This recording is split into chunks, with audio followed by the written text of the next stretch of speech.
Oui, bonjour chers compatriotes, les téléspectateurs de la Voix du Kivu Média. C'est depuis Milima Mababou dans la province, dans les provinces de l'Est. Nous sommes venus juste pour alerter le gouvernement congolais. Alors, selon les informations que nous avons, après l'arrivée de plusieurs armées de militaires de la coalition M23, RDF, AFC, de Makanika, et Makanika, donc les Touraneo, il vient d'ériger 4 grands camps militaires et positions dans les hauts plateaux en territoire d'Ouvira, dans la province du Sud Kivu, dans cette partie de l'Est de la République. Après plusieurs sources aussi que nous venons de contacter dans la zone, la situation a beaucoup avancé, plus de 4 à 5 mois. La rébellion qui a commencé par l'installation des armes, l'arrivée des hommes, des troupes et certaines tenues civiles a décidé aujourd'hui de bâtir 4 grands camps, 4 grands camps sur les différentes collines du territoire d'Ouvira. Alors, nous alertons sur cette érection des campements militaires de l'armée rwandaise en coalition avec Gumino. Donc, cette coalition de Gumino est dirigée par M. Makanika sur le plan militaire et sur le plan politique. Cette coalition est dirigée par M. Alexis Gisaro, qui est ministre des ITPR du gouvernement sortant, et M. Moïse Nyarugabo. Alors, accompagné par des groupes armés avec plusieurs groupes armés étrangères, dont les Red Tabar et les autres, ils se sont installés dans plusieurs localités, dont nous citons Nawaranga, Giamba, Natamira et Buronge. Tous ces villages sont dans les hauts plateaux du territoire d'Ouvira. Alors, les campements sont visibles à Nawaranga plutôt.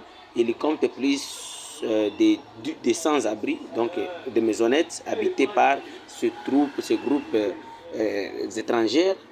Alors, donc, nous citons M23, RDF, FC, Makanika, Touraneo. Donc, c'est Touraneo. Alors, notre campement est construit dans le village de Giamba. Il compte à ce jour plusieurs centaines d'abris ou de maisonnettes dont ces militaires y résident. Et la grande base de cette coalition rwando-burundais dans la région et dans la localité de Natamira et de Buronge, si le gouvernement congolais peut envoyer déjà là-bas aujourd'hui pour aller faire des investigations, et les FARDC sont au courant parce que la société civile d'Ouvira, ils ont signalé ou bien ils ont alerté déjà les FARDC, mais ils ne font absolument rien et ils les laissent seulement tranquilles.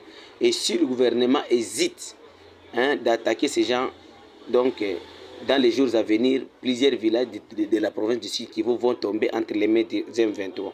Alors, nous appelons le gouvernement d'être prudent et de le faire à la hâte parce que nous n'avons plus le temps à perdre. Et puis, nous devons noter que presque toutes les rébellions des CNDP, AFDL qui ont déstabilisé ces pays, ils se sont organisés dans ces collines avant de prendre le contrôle de la région ou d'aller jusqu'à Kinshasa. Alors, nous n'avons plus le temps à perdre. Nous sommes venus jusque pour alerter le gouvernement de dire que non, le Makanika, donc M23, AFC, Makanika, Touraneo. Il y a des membres de Touraneo à Kinshasa, M. Gisaru et M. Moïse Nyarugabo et Azarias Rubero. Et c'est pourquoi vous avez vu la tournée de M. Azarias Rubero aux États-Unis. C'était pour préparer leurs alliés du Sud Kivu pour qu'ils puissent commencer des assauts dans la province du Sud Kivu ou bien déstabiliser la province comme ils le font pour le moment au Nord Kivu. Donc c'est comme ça, mes chers compatriotes, veuillez alerter les services de sécurité Kinshasa pour donner l'ordre aux forces FARDC qui sont dans la province du Sud Kivu, aux commandants régions et les autres, d'attaquer immédiatement ces Rwandais qui veulent déstabiliser notre province. Donc c'est votre frère, votre fils, la voix du Kivu, la voix des sans-voix. Notre numéro de téléphone, c'est plus 243 85 88 08 330. Notre adresse email, c'est la voix du Kivu 45